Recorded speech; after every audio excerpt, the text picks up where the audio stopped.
Firman Tuhan berkata, bukan kamu yang memilih aku, tapi aku yang memilih kamu. Tuhan yang memilih saudara, Bapak, Ibu, dan saya. Sebab itu, kita di pagi ini adalah orang-orang pilihan Tuhan. Haleluya, amin. Dan kita dipilih Tuhan untuk apa? Pastinya adalah untuk melakukan pekerjaan-pekerjaannya yang besar. Kita ditaruh di muka bumi bukan secara kebetulan, tapi Tuhan punya tujuan yang istimewa bagi setiap kita dan tidak bisa tergantikan. Amin. Jadi setiap kita ini punya tugas khusus, ya. Kita ditaruh di muka bumi dengan sebuah tugas khusus. Nah, semalam itu saya dengan teman-teman di sekretariat cukup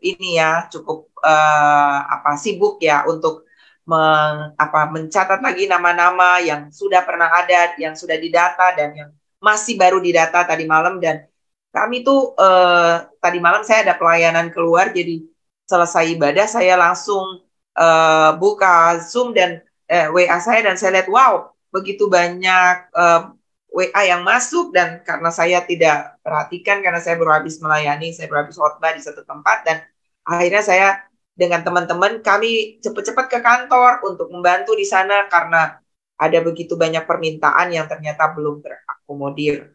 Nah, lalu saya tuh merenungkan, Bapak Ibu, karena Pastor Luther bilang saya dipercayakan untuk menyampaikan mujizat pagi.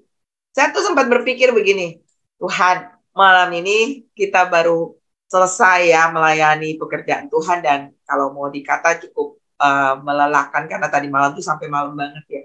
Kira-kira kalau besok tuh nggak ada gimana gitu.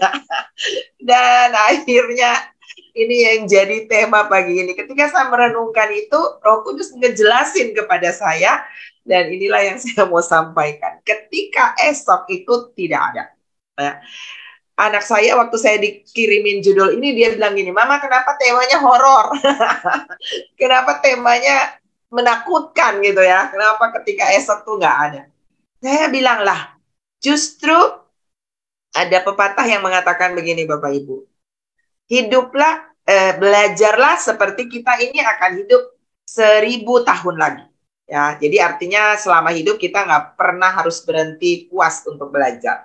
Karena manusia itu makhluk belajar. Jadi kita akan harus terus belajar karena ternyata ada banyak hal yang kita belum pahami dalam hidup ini. Dan sampai mati pun ada banyak hal yang tidak kita ketahui. Ya, jadi selama ada kesempatan, belajar dan teruslah belajar. Tetapi kita harus hidup seolah-olah ini adalah hari terakhir kita. Ya, dengan demikian kita akan menjadi orang-orang yang takut akan Tuhan. Kita nggak akan pernah berpikir, oh udah hari ini nggak terselesaikan dulu masalah ini, nanti kan ada besok. Hari ini saya hidup aja dulu semau saya. Hari ini nggak usah dulu bayar hutang. Hari ini saya marah aja dulu, nggak usah dulu mengampuni. Nggak usah dulu ajak berdamai dengan si A, B, C. Karena kan ada besok. Nah, itu adalah tipe orang yang berpikir besok akan tetap ada, dan ada lagi. Tapi tema pagi hari ini adalah seandainya besok itu nggak ada. Ya, apa yang harus kita lakukan? Saya bilang, seandainya kita berpikir semua seperti ini, maka kita akan menjadi orang-orang yang takut akan Tuhan. Setiap saat kita mempersiapkan diri kita seolah-olah besok tuh nggak ada. Jadi hari ini, apa yang bisa saya lakukan yang terbaik? Apa yang bisa saya layani yang terbaik? Apa yang bisa saya investasikan yang terbaik? Lakukanlah.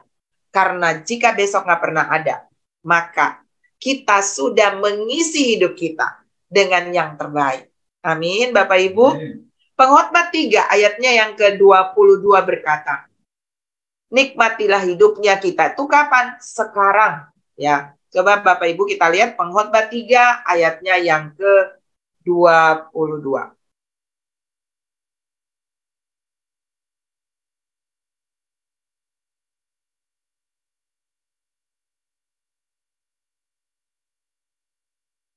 Aku melihat, sebentar ya Bapak Ibu. Ya. Aku melihat bahwa tidak ada yang lebih baik bagi manusia daripada bergembira dalam pekerjaannya. Sebab itu adalah bahagianya. Karena siapa akan memperlihatkan kepadanya apa yang akan terjadi sesudah dia. Hari ini kita mempersiapkan segala sesuatu, kita mengerjakan segala sesuatu, kita menginvestasikan segala sesuatu, menggunakan waktu yang ada, mencari duit, membangun keluarga, pekerjaan, usaha, apapun itu. Tapi siapa yang tahu sesudah kita ini akan terjadi apa? Apakah anak-anak kita akan bisa melanjutkan, melipat gandakan, ataukah bahkan akan menghabiskan apa yang saudara dan saya investasikan? Kita nggak akan pernah tahu itu, ya. Sebab itu pengkhotbah berkata begini, bahwa tidak ada yang lebih baik bagi manusia selain dia bergembira dengan pekerjaannya sekarang ini. Sebab itu adalah bagiannya. Jadi Bapak Ibu, apa yang saya mau bilang pagi ini, enjoy dengan hidup Bapak Ibu Saudara. Amin. Nikmatilah hidup Bapak Ibu Saudara hari ini. Karena jika esok itu tidak ada, maka hari-hari yang kita lalui adalah hari-hari yang tidak nol, tidak kosong. Hari-hari yang tidak berlalu buru-buru dan kita nggak bikin apa-apa, ya. Saya pernah dan berkali-kali menyampaikan kita bisa jadi zero man, manusia nol, yang tidak pernah bikin apa-apa selama kita hidup nggak ada dampak apa-apa. Kita juga bisa menjadi troublemaker, pembuat masalah, tapi kita bisa menjadi history maker. Pilihlah untuk mengisi hidup ini dengan menjadi history maker. Alkitab berkata di dalam pengkhotbah tadi, apa yang akan terjadi sesudah dia? Sesudah saudara dan saya, siapa yang dapat memperlihatkan itu kepadanya? Gak ada Bapak Ibu. Tapi Alkitab menjelaskan kepada kita apa yang akan terjadi jika esok itu gak ada. Artinya kalau hidup ini berakhir hari ini, kita perlu tahu ini sehingga kita tidak perlu takut dengan yang namanya kematian. Karena ternyata kematian itu adalah promosi dari Tuhan untuk bertemu dengan Dia. Ketika kita membuka mata, kita tidak ada lagi di dalam penderitaan. Kita lihat itu. 2 Korintus 5, kita baca Bapak Ibu, ayat 1 sampai ayatnya yang ke-10. Saya baca buat Bapak Ibu. Karena kami tahu bahwa jika kemah tempat kediaman kita di bumi ini dibongkar, Allah telah menyediakan suatu tempat kediaman di surga bagi kita. Suatu tempat kediaman yang kekal, yang tidak dibuat oleh tangan manusia. Selama kita di dalam kemah ini, artinya selama kita hidup, kita ada di dalam tubuh ini. Kemah itu bicara tentang tubuh saudara dan saya, hidup kita. Kita mengeluh karena kita rindu mengenakan tempat kediaman surgawi di atas tempat kediaman kita yang sekarang ini. Sebab dengan demikian kita berpakaian dan tidak kedapatan telanjang. Sebab selama masih diam di dalam kemah ini, kita mengeluh oleh beratnya tekanan. Karena kita mau mengenakan pakaian yang baru itu tanpa menanggalkan yang lama, supaya yang fana itu ditelan oleh hidup. Ayat 5, tetapi Allah lah yang justru mempersiapkan kita untuk hal itu. Dan yang mengaruniakan roh kepada kita sebagai jaminan. Ya, ini buat Bapak Ibu ya. Roh menjadi jaminan itu karunia daripada Tuhan. Jaminan segala sesuatu yang telah disediakan bagi kita. Maka oleh karena itu, hati kami senantiasa tabah. Meskipun kami sadar bahwa selama kami masih mendiami tubuh ini, kami masih jauh dari Tuhan. Kita sepertinya nggak lihat Tuhan kan Bapak Ibu. Sebab hidup kami ini adalah hidup karena percaya, bukan karena melihat. Bapak Ibu tulis di kolom komentar, hidup saya karena percaya, bukan karena melihat. Kenapa? Karena kita tidak melihat Tuhan. Bagaimana kita mau takut akan Tuhan? Bagaimana kita mau hidup hati-hati? Bagaimana kita tidak hidup sembarangan? Karena walaupun kita tidak melihat Tuhan, tapi hidup kita karena percaya. Amin. Bahwa Tuhan hadir dengan Bapak, Ibu, Saudara, dan saya. Ayat 8. Tetapi hati kami tabah dan terlebih suka kami beralih dari tubuh ini untuk menetap pada Tuhan. Rasul Paulus mengatakan, bagiku mati adalah keuntungan jika hidup adalah Kristus. Wow.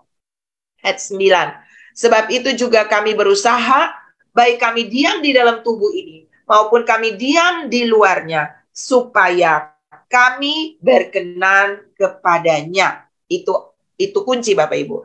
Sebab kita semua harus menghadap tahta pengadilan Kristus, supaya setiap orang memperoleh apa yang patut diterimanya sesuai dengan yang dilakukannya dalam hidup ini, baik ataupun jahat. Bapak Ibu, kalau kita lihat apa yang akan terjadi jika jika kita beralih atau esok itu tidak pernah ada. Di dalam 2 Korintus 5 ayat 1-10 menjelaskan kepada kita. Ingat, firman Tuhan itu berisi semua hal yang perlu Bapak Ibu dan saya ketahui.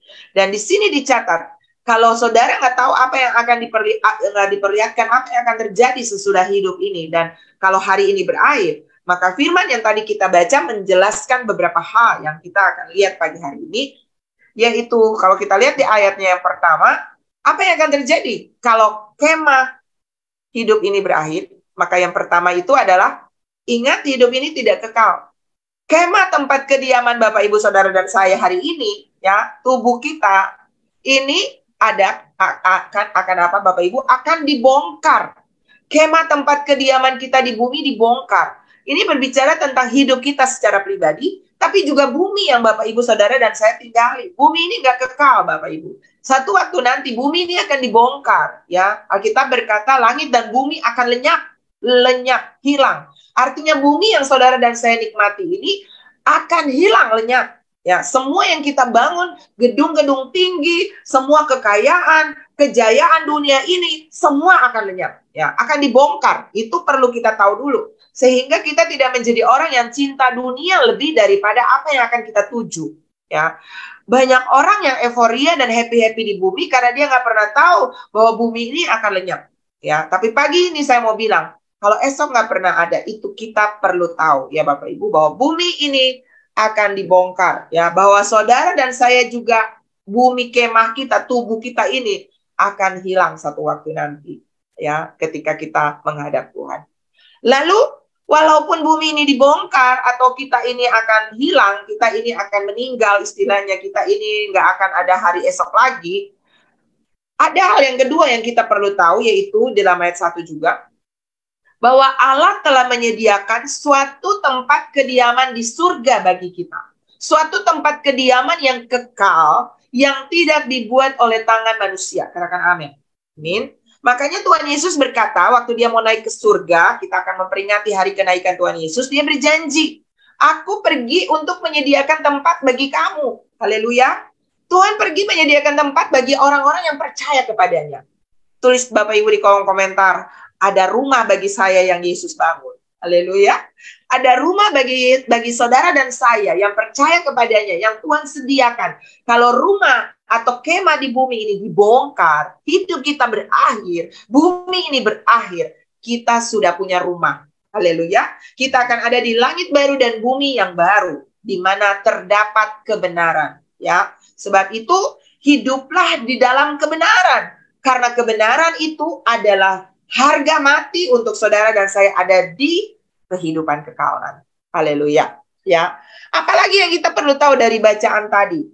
Ayat 4 dikatakan, sebab selama masih di dalam kemah ini, kita mengeluh oleh beratnya tekanan. Karena kita mau mengenakan pakaian yang baru itu tanpa menanggalkan yang lama supaya yang fana itu ditelan oleh hidup. Maksudnya seperti apa Bapak Ibu? Kita nggak mau ada masalah selama kita ada di bumi. Tapi nggak mungkin itu terjadi karena Alkitab berkata bahwa selama kita ada di bumi, masalah itu adalah pakaian kita. Amin. Sehingga kita tidak akan mengeluh, kita tidak akan bersungut-sungut, tapi kita akan selalu mengucap syukur. Melihat hal-hal yang baik di balik hal-hal yang tidak baik, jauh melebihi hal-hal yang tidak baik, fokus kepada hal-hal yang baik, melihat hal-hal yang mungkin orang pikir, apa sih yang perlu disaksiin? Tapi coba saudara renungkan, pagi ini kita bernapas tanpa oksigen. Tanpa pakai tabung oksigen. Gratis pula. Mata kita, ya kemarin ada salah satu teman kita, Ibu Devi kemarin masalah sakit mata Bapak Ibu ya. Dan dia bilang, wah ini sebuah pengalaman yang sangat penting untuk kita belajar menghargai ya mata kita, kulit kita, tubuh kita. Kita belajar untuk menghargainya, menjaganya, ya. Kita lebih menghargai karena Tuhan menyediakan itu kepada saudara dan saya. Kita punya mata yang bisa melihat dengan baik. Kita punya telinga yang masih bisa mendengar. Ada banyak orang yang perlu pakai alat bantu. Ada banyak orang yang bahkan tidak pernah bisa melihat. Kita bisa mencium. Kita punya penciuman yang bisa mencium. Kita punya lidah yang bisa merasa. Ada orang yang nggak punya air mata, saudara bisa menangis dengan bebas, tapi ada orang yang bahkan untuk mendapatkan air mata, untuk membuat matanya lumas, dia harus tetes setiap saat. Ada begitu banyak hal yang perlu kita syukuri dalam hidup. Amin. Sehingga kita akan menjadi orang-orang yang terus mengucap syukur dan terus mengucap syukur. Sadar bahwa memang selama kita hidup pasti akan ada masalah. Tapi yang hebatnya adalah Tuhan akan mengatasi semua masalah itu bersama dengan saudara dan saya. Amin. Amin. Sebagai penolong dalam kesesakan, Dia sangat terbukti. Sebab itu kita akan terus punya alasan untuk bersyukur dan terus bersyukur. Haleluya. Apalagi yang kita bisa tahu dari bacaan tadi, ayat yang kelima. Tetapi Allah lah yang justru mempersiapkan kita untuk hal itu dan yang mengaruniakan roh kepada kita sebagai jaminan segala sesuatu yang telah disediakan bagi kita. Jadi artinya sekalipun ada masalah, tapi Tuhan mengaruniakan roh menjadi jaminan. Ya, Tuhan tahu Bapak, Ibu, Saudara, dan saya nggak mampu hadapi hidup ini. Ketika Tuhan Yesus mau terangkat ke surga, Dia tahu murid-muridnya akan sedih, murid-muridnya akan mengalami banyak masalah. Sehingga Dia pun berdoa kepada saudara dan saya. Dia berdoa kepada murid-murid. Kalau saudara baca dalam Yohanes 17, itu adalah doa Yesus bagi murid-muridnya dan itu juga bagi saudara dan saya. Tuhan berkata bahwa Tuhan, Bapa, mereka ada di dalam bumi, mereka ada di dalam dunia yang penuh dengan berbagai masalah. Tapi Tuhan berdoa bagi saudara dan saya. Dan Dia berjanji mengirimkan Roh Kudus sebagai penolong bagi saudara dan saya. Ada orang yang berkata begini, apakah bahasa roh itu masih ada? Apakah karunia-karunia roh itu masih ada? Saya bilang, yes.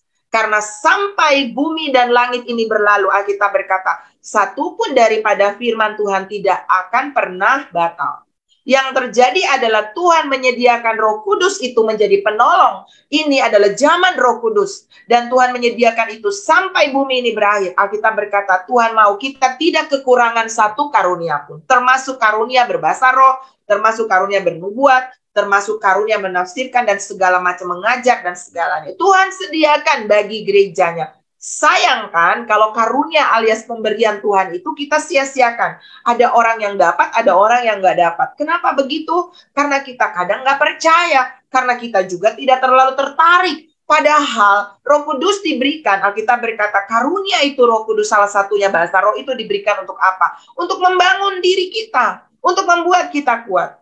Ada kalanya dalam hidup saya kehabisan kata-kata untuk berdoa. Ketika masalah itu menekan hidup saya dan saya bingung, saya mesti doa apa? Saya pakai bahasa roh. Bahasa roh itu adalah sandi rahasianya Tuhan. Pada saat kita berbahasa roh, kita langsung direct terkoneksi dengan surga. Ya, dan Roh Kudus itu yang akan menjelaskan kepada Bapa apa yang menjadi keluhan-keluhan kita. Dia menjelaskan dengan keluhan-keluhan yang kita nggak bisa ucapkan. Saya nggak tahu mau ngomong apa, saya cuma berbahasa roh. Dan Roh Kudus yang menjelaskan kebutuhan saya kepada Bapa. Itu maksudnya ya Bapak Ibu. Jadi menjadi jaminan bagi saudara dan saya adalah Tuhan memberikan penolong yaitu Roh Kudus.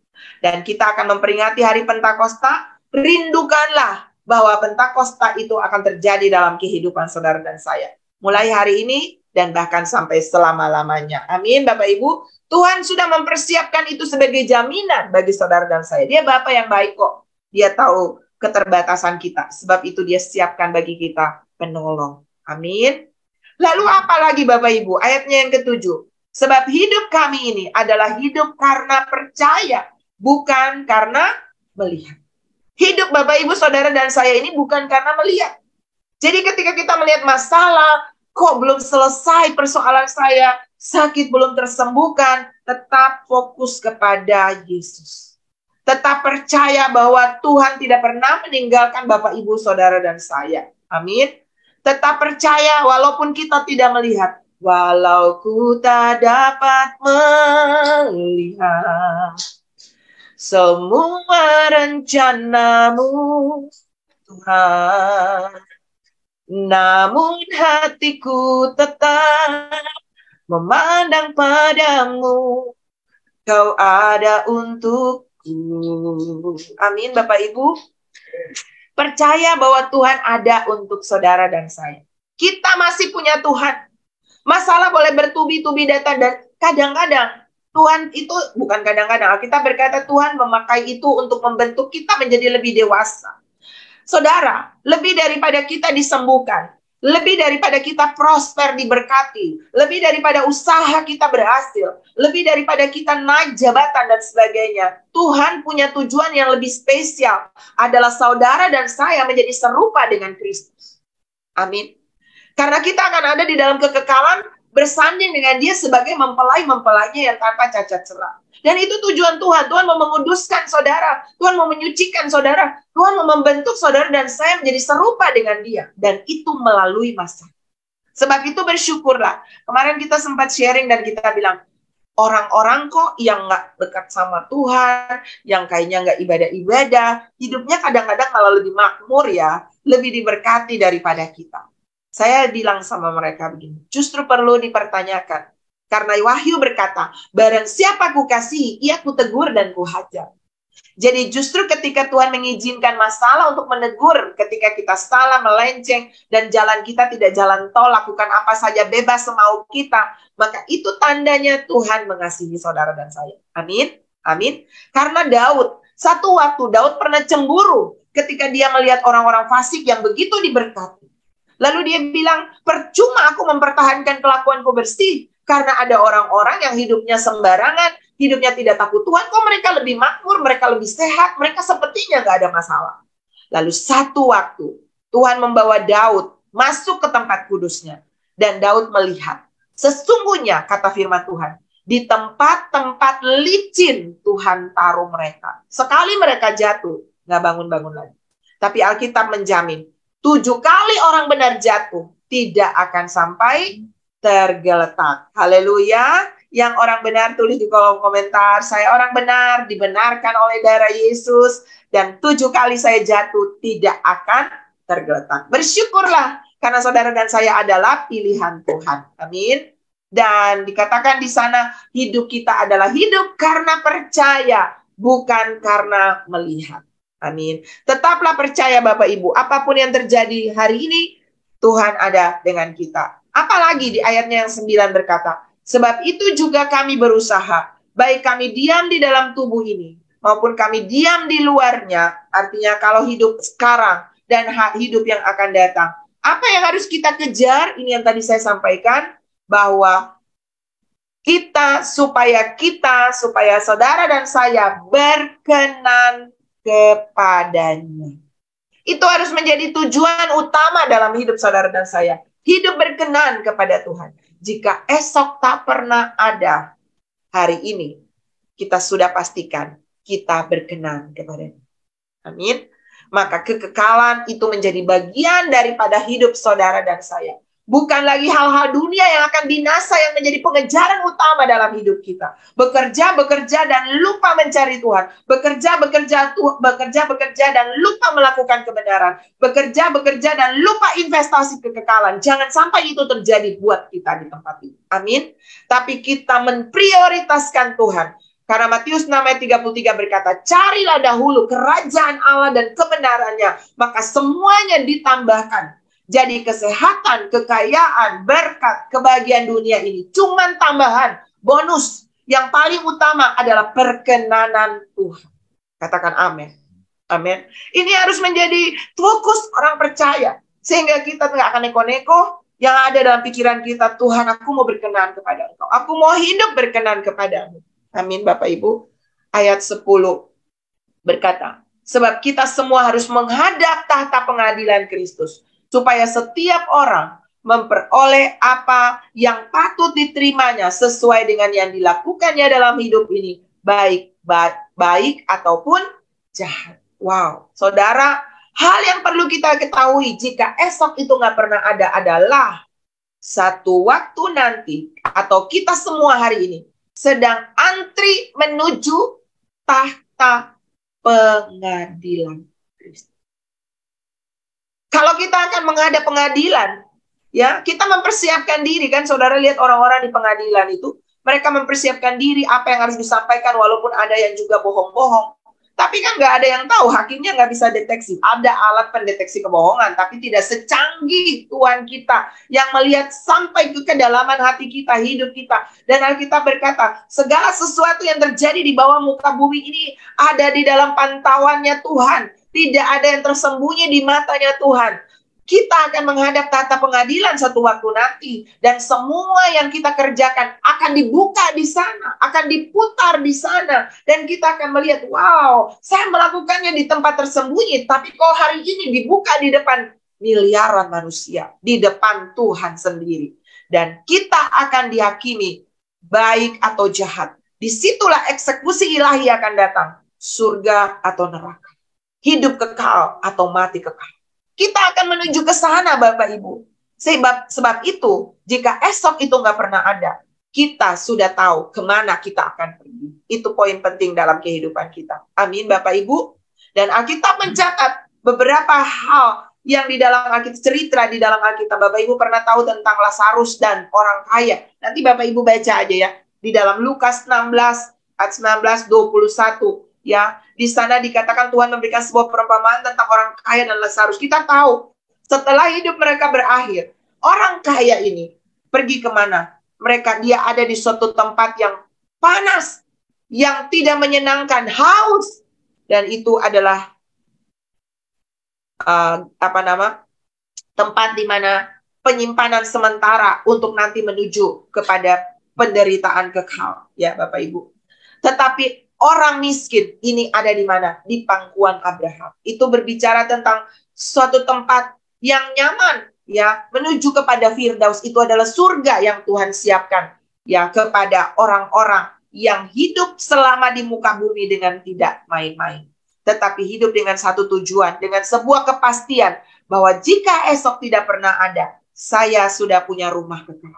Dan saya berdoa pagi hari ini, jika esok nggak pernah ada buat saudara dan saya, kita sudah punya kepastian bahwa kita punya esok yang cerah bersama dengan Tuhan. Karena Dia berjanji, masa depanmu sungguh ada dan harapanmu tidak akan pernah hilang. Amin. Selama kita ada di dalam kemah di muka bumi, ada banyak masalah. Mungkin saudara masih sakit, mungkin masalahmu belum terselesaikan, mungkin suamimu belum pulih, mungkin keluarga anak-anakmu belum pulih. Tapi kita hidup bukan karena melihat, tapi karena percaya. Percaya, imani, dan jangkau hal-hal yang belum engkau lihat dengan mata jasmani. Tuhan sanggup melakukan jauh melebihi apa yang kita doakan dan kita pinta. Seperti yang nyata dari kuasanya yang bekerja di dalam saudara dan saya. Mari hiduplah dengan waspada. Tadi pepatah berkata, hiduplah seperti hari ini adalah hari terakhirmu. Sehingga kita takut akan Tuhan. Kita investasi sebanyak-banyaknya hari ini. Karena jika esok tidak ada, kita sudah punya investasi kekal bersama dengan Tuhan. Saya mau berdoa kepada Bapak Ibu yang pagi ini masih bertanya-tanya. Kira-kira kalau esok nggak pernah ada, hidup saya ini bagaimana? Saya ada di mana? Saudara belum yakin, saya ada di surga atau saya ada di neraka. Saya bersama dengan Tuhan di pangkuan Abraham, seperti orang miskin, ataukah saya ada seperti Lazarus, ataukah saya ada di tempat yang panas menderita seperti orang kaya itu. Kalau saudara masih ragu-ragu, saudara yang ada di Zoom, saudara yang ada di Facebook, atau yang ada di YouTube, saudara mau untuk punya kepastian hari ini. Karena firman Tuhan berkata, dengan hati orang percaya dan dibenarkan. Dengan mulut orang mengaku dan diselamatkan. Kita perlu mengikrarkan. Ibarat ketika kita menghadap pasangan kita yang akan menjadi suami kita. Kita udah tahu kita saling cinta. Kita udah tahu kita mau hidup bersama dengan dia. Tapi kan perlu ikrar. Aku menerima engkau sebagai suamiku dalam suka duka dan bla bla bla. Ya, janji kita, janji nikah kita. Nah, sekarang kita perlu mengikrarkan, mendeklarasikan bahwa kita perlu menerima dia sebagai Tuhan dan juru selamat pribadi. Dan Alkitab berkata, ketika kita mengucapkannya, sesuatu terjadi di dalam kekekalan.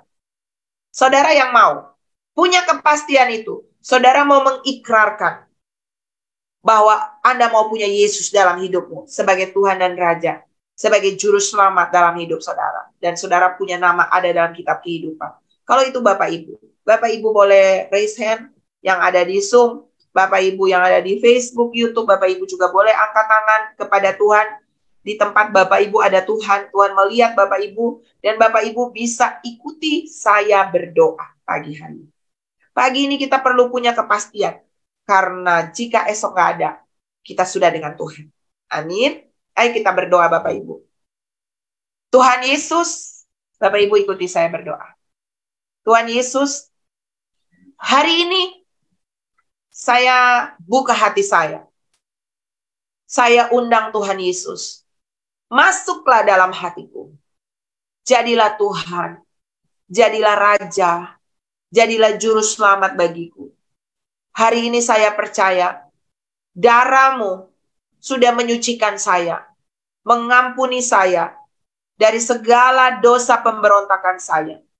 Dan hari ini saya percaya nama saya tercatat dalam kitab kehidupan di surga.